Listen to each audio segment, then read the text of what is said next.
Hello everyone, welcome back to my channel and today I am going to discuss two articles from Hindu newspaper.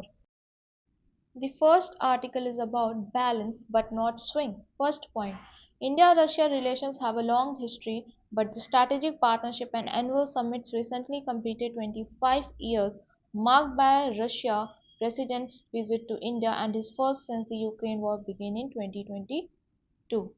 India Russia का relationship काफ़ी पुराना है और इस साल उनकी स्ट्रैटेजिक पार्टनरशिप और एनुअल समिट्स के 25 इयर्स कंप्लीट हुए हैं और रशिया के प्रेसिडेंट की recent India visit 2022 Ukraine war के बाद पहली बार हुई है. Second point, the visit was significant because it showed that India still considers Russia a trusted partner even though many Western countries tried to isolate Russia due to the Ukraine conflict and the international criminal case against the Russia president. ये visit इसलिए important थी क्योंकि India ने clearly show किया है कि Russia अभी भी एक ट्रस्टेड फ्रेंड है, चाहे वेस्ट कंट्रीज रशिया को आइसोलेट करने की कोशिश कर रही है और उनके लीडर पर आईसीसी का केस भी है. Third point, the India Prime Minister's decision to meet the Russian leader personally and to accord him state visit level honor signals that despite Western pressure, India wants to maintain strong ties with Russia. Prime minister Narendra Modi का personally meet करना और उन्हें state visit level honour देना ये एक signal देता है कि इंडियन वेस्टर्न प्रेशर का बावजूद भी रशिया के साथ अपनी स्ट्रॉन्ग टाइज मेंटेन रखना चाहते हैं. Fourth, at the same time, the article highlights that India does not support the war and will not be provoked by the Western into openly criticizing Russia. Instead, India continues to push for peaceful solution. साथ ही India ने ये भी clear किया है कि वो Russia Ukraine war को support नहीं करते और वेस्ट और प्रेशर में आके रशिया को ओपनली क्रिटिसाइज नहीं करेगा क्योंकि इंडिया का स्टेंस हमेशा पीस एफर्ट को प्रमोट करना है. Fifth, despite US sanction on Russia oil and companies and the 25% US tariff surcharge on certain Indian goods, and India still wants to deepen economic engagement with Russia, including labor mobility agreements, a joint economic zone, and a new economic roadmap adopted during the visit. US का sensation Russian oil पर restrictions और India के goods पर 25% tariff surcharge के बाद भी India Russia के साथ इकोनॉमिक एंगेजमेंट बढ़ाने के तरीके ढूंढ रहा है, जैसे लेबर मोबिलिटी एग्रीमेंट, रशिया में ज्वाइंट इकोनॉमिक जोन और नया इकोनॉमिक रोड मैप.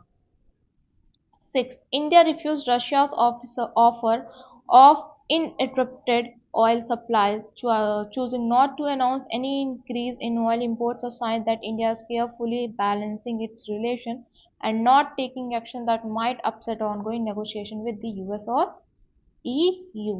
रशिया ने इंडिया को अनइंटरप्टेड ऑयल सप्लाई ऑफर की, पर इंडिया ने इस पर कोई बड़ा कमिटमेंट नहीं दिया और ऑयल इंपोर्ट्स बढ़ाने की अनाउंसमेंट नहीं करना.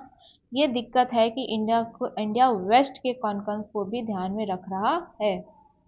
7. The article notes that while India values defense, nuclear, and space cooperation with Russia, it is initially avoiding agreements that might raise Western geopolitical concerns, showing a calculated diplomatic approach. Defence, nuclear energy और space corporation जैसे sensitive areas में India Russia के साथ काम तो करता है, पर स्ट्रैटेजिक इशू को डिलिबरेटली अवॉइड किया गया ताकि वेस्टर्न पैटर्न्स अपसेट ना हो और एक कैलकुलेटेड बैलेंसिंग एक्ट बनी रहे, समझे. 8.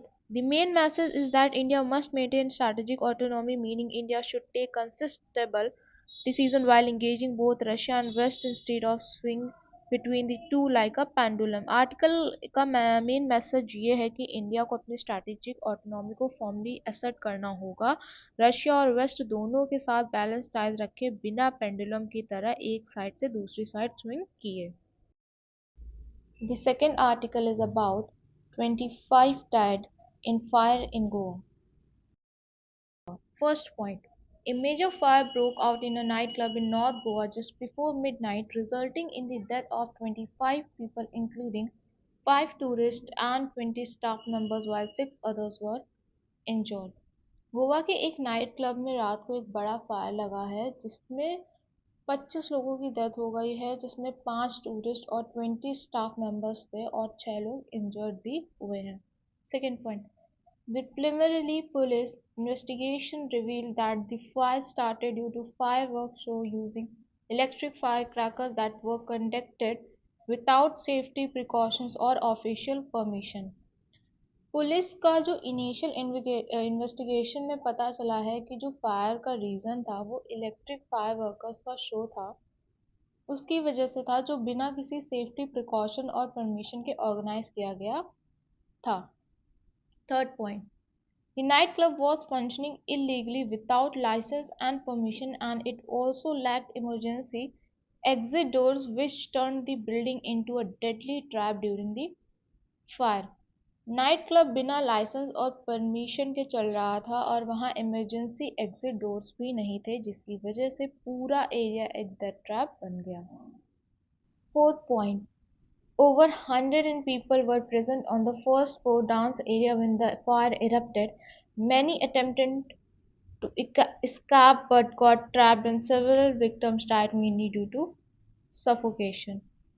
फायर लगने के टाइम फर्स्ट फ्लोर के डांस एरिया में करीबन 100 से ज़्यादा लोग थे। स्कैप करने की कोशिश में बहुत सारे लोग ट्रैप हो गए और ज़्यादातर की डेथ सफोकेशन से हुई है।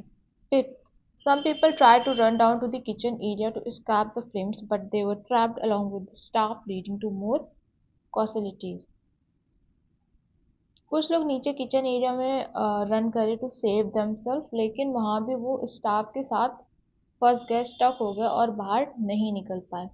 6.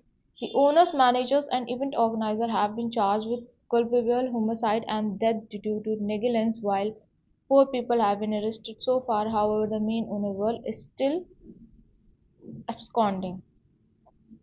क्लब के ओनर्स, मैनेजर और इवेंट ऑर्गेनाइजर पर कल्पेबल होमिसाइड और नेगलेंस के चार्जेस लगे हैं और अभी तक 4 लोग अरेस्ट किए गए हैं, पर जो मेन ओनर है वो अभी तक पकड़ा नहीं गया। 7th point, Goa's chief minister ordered a high-level probe and directed top officials including the chief secretary and director general of police to take action against government officers who allowed the club to operate despite violating safety rules.